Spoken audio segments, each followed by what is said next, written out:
अवध की ज़मीन पर ज़बान और जायका हमेशा साथ साथ चले हैं। यहाँ लफ्ज़ों में भी मिठास है और खाने में भी तहसीब। कहा जाता है कि जैसे ज़बान का लहजा दिल का हाल बयान करता है, वैसे ही खाने का जायका बनाने वाले के मिजाज का पता देता है। जी हाँ सामीन, आप सुन रहे हैं प्रोग्राम जायका एक्सप्रेस और मैं हूँ आपकी मेजबान शाजिया खान। सामीन, हमारा अवध ज़बान और अदब के साथ साथ जायके का भी गहवारा है। यही वजह है कि अवधी दस्तरख्वान पर सिर्फ खाना नहीं परोसा जाता, बल्कि एक कहानी, एक रिवायत और एक एहसास भी साथ रखा जाता है। आज जायका एक्सप्रेस के दस्तरख्वान पर हम ऐसे मेहमान का खैर मकदम कर रहे हैं जिनके हाथ के जायके में अवध की रिवायत भी है और दुनिया भर के किचन्स का तजुर्बा भी, जिन्होंने ओबराय और ताज होटल्स के शाही किचन में अपनी बुनियाद मजबूत की। फिर अटलांटिस द पाम दुबई जैसे इंटरनेशनल इदारों में हजारों मेहमानों के लिए ग्लोबल स्टैंडर्ड कुकिंग का फन सीखा। HACCP सर्टिफाइड शेफ होने के साथ साथ वो लखनऊ में लाइव किचन बुफे का तस्वुर लाने वालों में से एक हैं। शेफ जुल्फिकार हुसैन, जायका एक्सप्रेस में आपका दिल से खैर मकदम है। शुक्रिया। शेफ साहब, सबसे पहले तो आप हमें ये बताएं कि आपकी परवरिश अवध के जायके में हुई।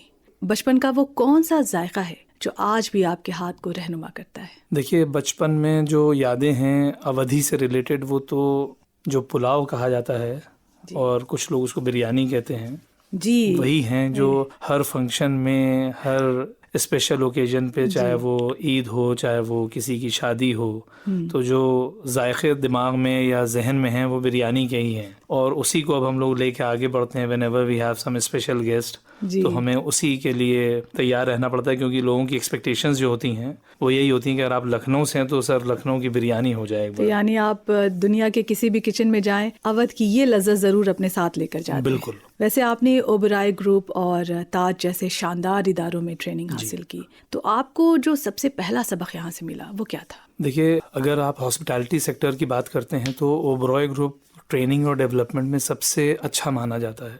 और कहते हैं ना कि जब आपकी किसी चीज़ की इब्तिदा हो, वो अच्छी और सही हो जाए, तो फिर आपको ज़िंदगी में कोई रोक नहीं सकता। तो मेरी भी जो ट्रेनिंग हुई वो ओबराय ग्रुप के वाइल्डफायर हॉल शिमला में हुई पहली, और वहाँ से हम लोगों ने स्टैंडर्ड ऑपरेटिंग प्रोसीजर्स पे काम करना शुरू करा, जो SOPs जिसको हम कहते हैं जी। और उनका ये है कि वो इतने ज़्यादा डेडिकेटेड हैं अपने गेस्ट के लिए जी। जो हॉस्पिटैलिटी के रूल्स हैं कि guest is always right, guest is God, तो उनका पूरा का पूरा सिस्टम इसी पे बेस्ड है कि आप अपने गेस्ट की जो एक्सपेक्टेशंस हैं उसको मीट नहीं करना है, एक्सीड करना है। तो ओबराय की जो हॉस्पिटैलिटी की पॉलिसी थी कि हम आपकी जो सोच है उससे बेहतर कुछ आपको डिलीवर करें, तब वो याद रहता है एक्सपीरियंस। जी, यानी मेहमान नवाजी बिल्कुल उरूज पर, जिसमें छोटा सा एग्जांपल है कि जैसे हम लोगों को कहा जाता था कि कोई किसी ने अगर गेस्ट ने कुछ मांगा और आपने उसको दे दिया, तो ये अच्छी सर्विस है, स्टैंडर्ड माना जाएगा कि भाई आपने अपना ड्यूटी पूरी कर दी।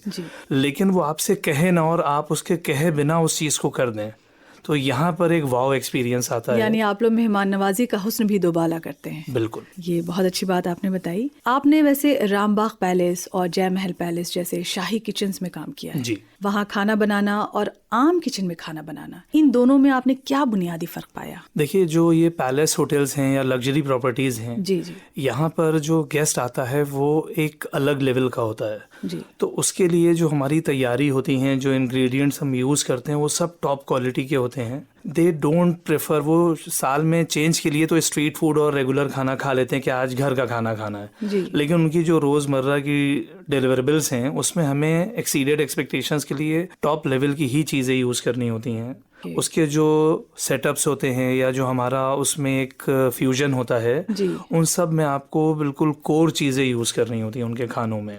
तो मतलब वहाँ पे जायका ज़्यादा अहम है या फिर प्रेजेंटेशन? बोथ, दोनों। You can not compromise with either of the things. अच्छा। कोई भी उसूल ऐसा आप बताएं जो आप किचन में अपने साथ लेकर जाते हैं हमेशा? देखिए, जब हम अपने किचन में जाते हैं तो हमें, जो मेरा रूल है वो तो ये है कि कुक विद लव। अगर आप अपने खाना बनाते वक्त आपका मूड अच्छा नहीं है, आप उससे मोहब्बत नहीं करते अपने प्रोफेशन से, तो आप अच्छे शेफ हो ही नहीं सकते। जैसे कि अवधी खाने की भी खूबी है कि खाने में आपका मिजाज भी झलकता है। बिल्कुल, मतलब आप ये सोचिए कि क्यों कहा जाता है कि माँ का खाना अच्छा है। हर आदमी ये कहता है मेरी माँ का खाना अच्छा है, क्योंकि वो माँ अपने बेटे के लिए, अपनी फैमिली के लिए अपने दिल से मोहब्बत से खाना बनाती है। उसमें जो जायका है ना, वो किसी भी रेस्टोरेंट में नहीं आ सकता। वो दुनिया के किसी खाने में और नहीं वो मिलता। अगर किसी कमर्शियल किचन में आएगा तो तब आएगा जब उसका खानसामा या उसका शेफ अपने प्रोफेशन से मोहब्बत करता हो और उसी मोहब्बत से वो खाना बनाए। मोहब्बत से ही खाना बनाए, कितनी खूबसूरत बात है ये। वैसे आपने जैसे बेकरी और कॉन्फेक्शनरी का तजुर्बा भी हासिल किया है, जी। तो बेकरी और कॉन्फेक्शनरी का तजुर्बा एक सेवरी शेफ के लिए कितना अहम होता है? देखिए, मैंने जब अपना करियर शुरू करा था तो मैं चॉपिंग और कटिंग से डरता था। तो जितने भी सेवरी किचन्स हैं सब में कटिंग चॉपिंग का बहुत यूज़ है। तो बेकरी और कन्फेक्शनरी एक ऐसा डिपार्टमेंट है जिससे मिनिमम कटिंग और चॉपिंग थी। जी। तो मैंने उस वक्त तो कटिंग चॉपिंग से बचने के लिए बेकरी कन्फेक्शनरी करा। अच्छा। लेकिन मुझे ओबरॉय ग्रुप में और एटलांटिस दपाम दुबई में बेकरी में काम करने का इसी वजह से मौका मिला। और मैंने इंटरनेशनल शेफ्स के साथ काम करा, फ्रेंच शेफ्स थे, इटालियन शेफ्स थे, जहाँ से ये पैटिसरी और बेकरी आई है हिंदुस्तान में। जी जी। तो मुझे उस लेवल की चीज़ों पे काम करने का मौका मिला। एंड उसके अलावा फिर जब मैं एज अ कंसल्टेंट वापस लखनऊ आया, जब मैंने कासिया की शुरुआत करी, अच्छा। तो वो एक ग्लोबल किचन था। जी। तो मैंने बेकरी से धीरे धीरे इटालियन में कदम रखा, फिर मैक्सिकन में रखा। फिर मैंने जब कुछ लखनऊ से था तो अवधी और मुगलई तो करना ही था। जी जी। उसके बाद मैं जब वापस दुबई गया कुछ प्रोजेक्ट्स के लिए, तो मैंने वहाँ से लेबनीज और टर्किश को अडॉप्ट करा, अपनी आपने स्किल्स एक में ऐड फ्यूजन करा। क्रिएट किया। फ्यूजन भी, और उसके अलावा ये कुजीन्स ऐसी हैं जो आजकल ट्रेंडिंग हैं। ये तो है। मतलब इंडियन कुजीन तो अपनी जगह मुगलई और अवधी तो है ही, जी जी। लेकिन उसके अलावा इस वक्त वर्ल्ड में लेबनीज, मैक्सिकन, ये सब ट्रेंड कर रहा है, पैन एशियन। ओके। तो हमने वक्त के साथ रहते रहते इन चीज़ों को भी अपनी स्किल्स में ऐड करा। ये तो बहुत अच्छी बात है, हमें तरह तरह के जायके उनसे लुत्फानंदोज़ होने का मौका मिलेगा। वैसे जो आपने बताया कि आप जैसे अटलांटिस दपाम दुबई में ऐसे इंटरनेशनल किचन्स में भी आपने काम किया, वहाँ आपने 2000 से ज़्यादा कवर्स भी हैंडल किए हैं, तो ये तजुर्बा आपका कैसा रहा? थोड़ा सा हमें इसके बारे में। ये मेरी ज़िंदगी का टर्निंग पॉइंट था। अटलांटिस जब ज्वाइन करा तो पता चला कि 1500-1600 रूम्स की प्रॉपर्टीज़ होती हैं, 2-2 हज़ार कवर्स का एक एक बुफे रेस्टोरेंट होता है। जी जी। तो वहाँ मैम बहुत ही सिस्टमेटिक होता है काम, और वहाँ पर आपको बहुत ज़्यादा वर्सटैलिटी का मौका नहीं मिलता है। आप स्टैंडर्डाइजेशन पे काम करते हैं, आप किसी एक चीज़ पे काम करते हैं। जो भी लोग काम कर रहे हैं उनको आपको किसी एक चीज़ पे एक्सपर्टीज देनी होती है ताकि वो अपनी स्पीड अप कर सकें। जब आप 50 चीज़ें करते हैं तो आपकी स्पीड नहीं आती है। जी जी। लेकिन जब आप एक काम करते हैं तो कंसिस्टेंसी भी आती है और स्पीड भी आती है। तो अटलांटिस में हमने कंसिस्टेंसी और एक्यूरेसी पे काम करा, और एक्सपर्टीज आई उस चीज़ में। जैसे अगर वहाँ पर हम ब्रेकफास्ट पे काम कर रहे हैं तो हम ब्रेकफास्ट पे ही काम कर रहे हैं 2-2-3-3 महीने। हमने अगर डेजर्ट्स पे काम करा तो हमने डेजर्ट्स पे ही 2-3 महीने काम करा। हमने अगर प्लेटिंग पे काम करा तो वहाँ पर सिर्फ हमें असेंबल करना था, चीज़ें हमारे पास रेडी थी, हमें सिर्फ असेंबलिंग करनी होती थी। तो वो काम आप पूरे फोकस से करते हैं, तब आपका प्रेजेंटेशन निखर जाता है। जी जी। तो अटलांटिस में जो काम आया वो यही आया कि हमें अगर 2-2 हज़ार 4-4 हज़ार लोगों के अरेंजमेंट्स करने हैं तो हमें क्या प्लानिंग करनी है और सिस्टमेटिक अंदाज में उसको कैसे डिलीवर करना। ये तो बहुत ही अच्छी बात है। ये जो तजुर्बा था आगे आप तभी शायद अपना ये रेस्टोरेंट। हाँ, उस तजुर्बे ने ही मुझे लखनऊ में ये प्लेटफॉर्म दिया कि करियर के 2 ही 3 साल में मुझे एक इतना बड़ा प्रोजेक्ट मिला करने के लिए, और उसने मुझे लखनऊ में एक पहचान दी। जो लखनऊ में मुझे लोग शेफ जुल्फी के नाम से जानते हैं, वो कासिया की बदौलत ही जानते हैं। कासिया पे हमने उस वक्त वो जो डेजर्ट्स दिए थे वो लखनऊ में कहीं अवेलेबल नहीं थे। इवन जो बड़ी बड़ी प्रॉपर्टीज थी वो आके हमारा बुफे देखती थी और उसको कॉपी करती थी। हमें बड़ी खुशी होती थी कि हम लोग कुछ ऐसा कर रहे हैं कि लोग उसकी वजह से आ रहे हैं। जो हमारे गेस्ट आते थे वो कहते थे कि कुछ ऐसा करिए कि हमें डेजर्ट बुफे खाने को मिल जाए, हमें खाना नहीं खाना, सिर्फ डेजर्ट्स खाना। हाँ, मुझे भी मजा आता है इस चीज में सबसे ज्यादा। तो लखनऊ में क्या अभी भी हमें आपका वो डेजर्ट मिलता है? हाँ, मैं स्पेशलाइज्ड ऑर्डर्स जब मेरा कभी कभी लोग मुझे फ़ोन करते हैं तो हमने उस वक्त उमाली पुडिंग लॉन्च करी थी। बकलावा लखनऊ में सबसे पहले हमने लॉन्च करा था।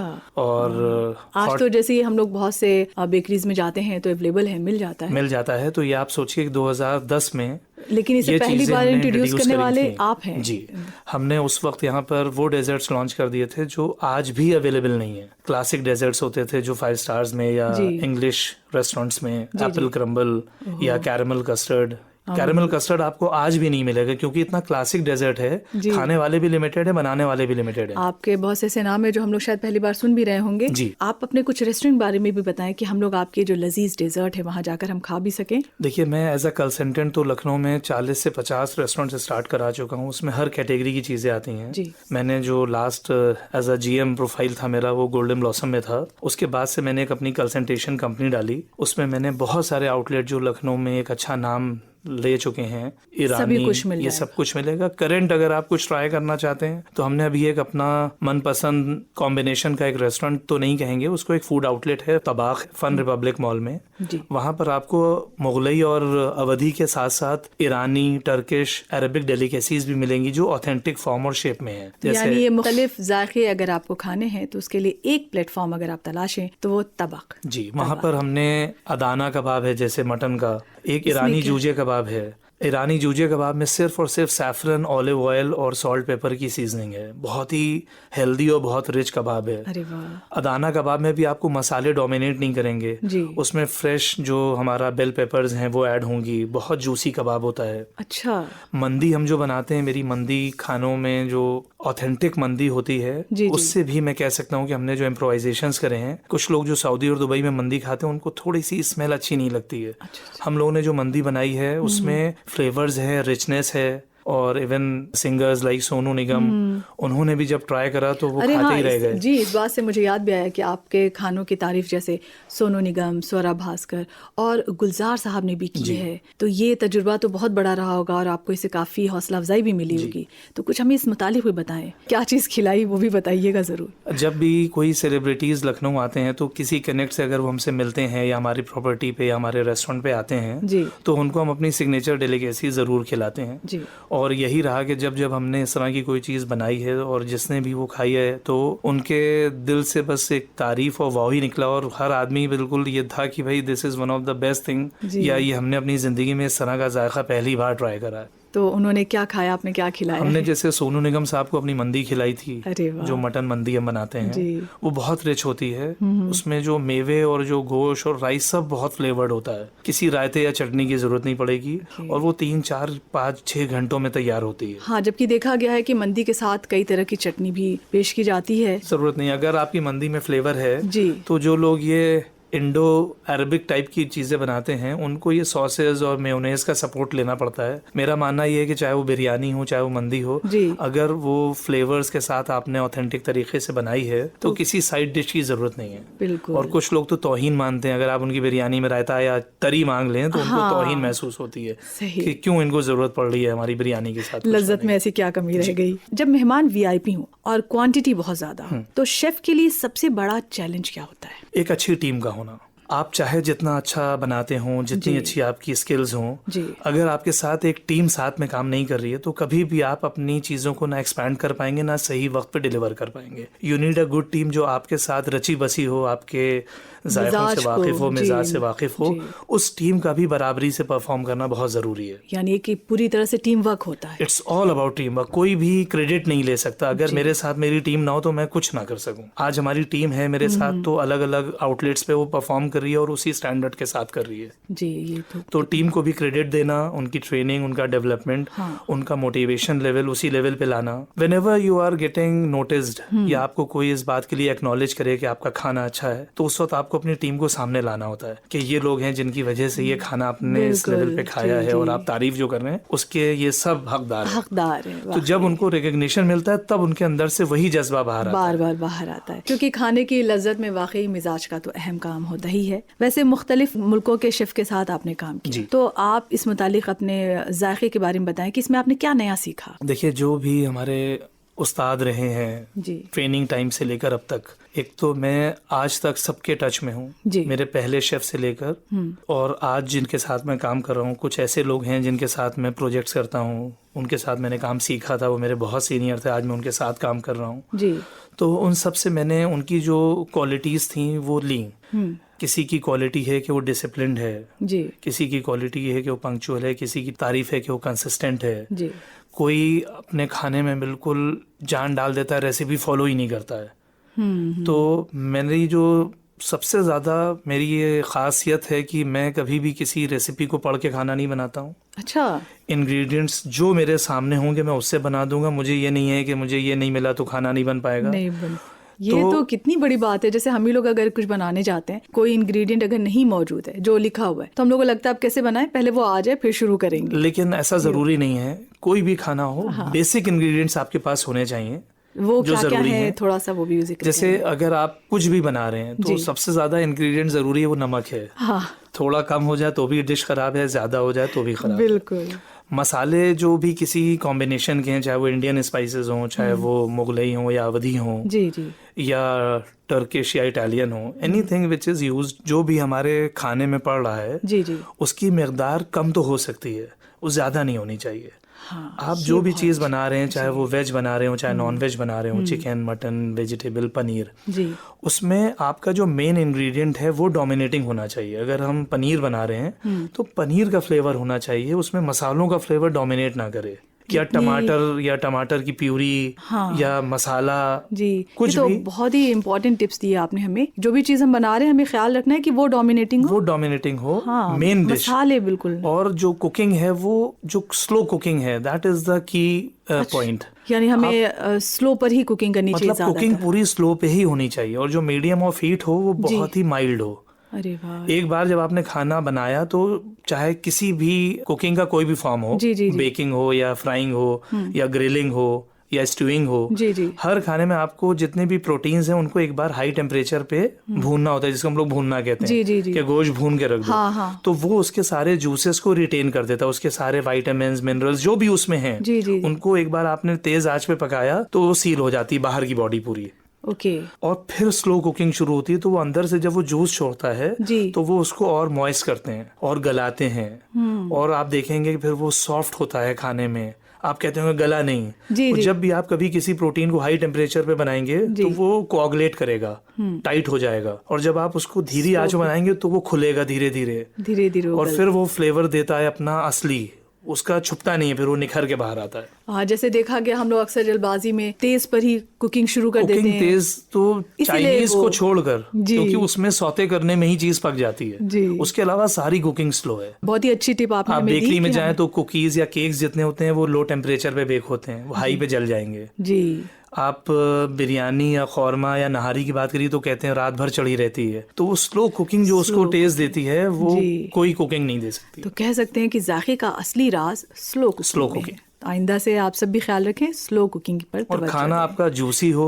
मॉइस्ट हो, बिल्कुल, और पूरा जायका उसमें पीना हो एक एक निवाले में, ये खास बात है। वैसे आपने टर्किश, ओरिएंटल, मेडिटेरेनियन, इतनी मुख्तलिफ कुजीन को अपने शहर लखनऊ में इंट्रोड्यूस किया, ये काम आसान तो नहीं रहा होगा। इस मुतालिक आपका तजुर्बा कैसा है? देखिए, जब हम किसी भी फील्ड में जाते हैं तो हमारी ग्रोथ और डेवलपमेंट के रास्ते धीरे धीरे बंद होते रहते हैं। एक लेवल पे आके आप सैचुरेशन या एक स्टैग्नेंट हो जाते हैं जी, और आपको लगता है कि अब आगे इसके बाद कोई करियर में वो नहीं है, ना लज्जत है ना ग्रोथ है, फिर आप स्विच करते हैं। जी, तो मैंने एक लेवल पे आके जो कंसंट्रेशन शुरू करा वो इसीलिए करा कि हम डिफरेंट फॉर्मेट्स में काम कर सकें, नई चीज़ें एक्सप्लोर करें, उसको अपने स्किल में लाएं जी, और उससे मुझे ये फ़ायदा हुआ कि मुझे मुख्तलिफ कंट्रीज़ में जाकर खाना ट्राई करा, उसको फिर हम इंडिया लेकर आए। और जो हमारे इन्वेस्टर्स होते हैं वो कहते हैं भाई कुछ नए कॉन्सेप्ट पे काम करिए, कोई भी ट्रेडिशनल मेथड पे जाना नहीं चाहता है। एक जो हम कहते हैं रिवायती चीज़ें हैं वो एक लेवल पर आके रुक जाती हैं। जी जी, बिल्कुल। तो अब हम लोग जब हम किसी को कहते हैं कि पैन एशियन करना है या लेबनीज करना है या टर्किश करना है, तो उसमें हमारी स्किल्स भी निखरती हैं, हमारा भी ग्रोथ होता है। वरना इस एज में 20-25 साल गुजारने के बाद आपको कोई ट्रेनिंग स्कूल ट्रेनिंग नहीं देता है। तो जब आप नई चीज़ें ट्राई करते हैं, उसको इम्प्लीमेंट करते हैं, तो यही आपकी ट्रेनिंग होती है, यही डेवलपमेंट होता है, यही नयापन होता है और यही ग्रोथ का एक रास्ता है। शेफ जुल्फ़िकार हुसैन साहब का दिल की गहराइयों से शुक्रिया कि उन्होंने अपने तजुर्बे, अपने नुस्खे और अपने खाने का मिजाज हम सब के साथ बांटा। और इस जायकेदार गुफ्तगू के साथ जायका एक्सप्रेस का आज का सफर यहीं पर ठहरता है। आज हमने शेफ जुल्फ़िकार हुसैन के साथ अवधी जायके की बुनियाद, शाही किचन की रिवायत और दुनिया भर के तजुर्बे की झलक देखी, जहाँ सब्र, सलीका और जिम्मेदारी एक साथ चलती हैं। मगर कहानी अभी बाकी है। अगले एपिसोड में हम बात करेंगे दमपुख्त के गहरे राजों की, लाइव किचन्स और बल्क कुकिंग के नुस्खों की, हैसेब जैसे प्रोफेशनल स्टैंडर्ड्स की, और उस सफर की जो रिवायत से निकलकर ग्लोबल पहचान तक पहुंचता है। इसलिए कहीं मत जाइएगा, जायका एक्सप्रेस जल्द लौटेगा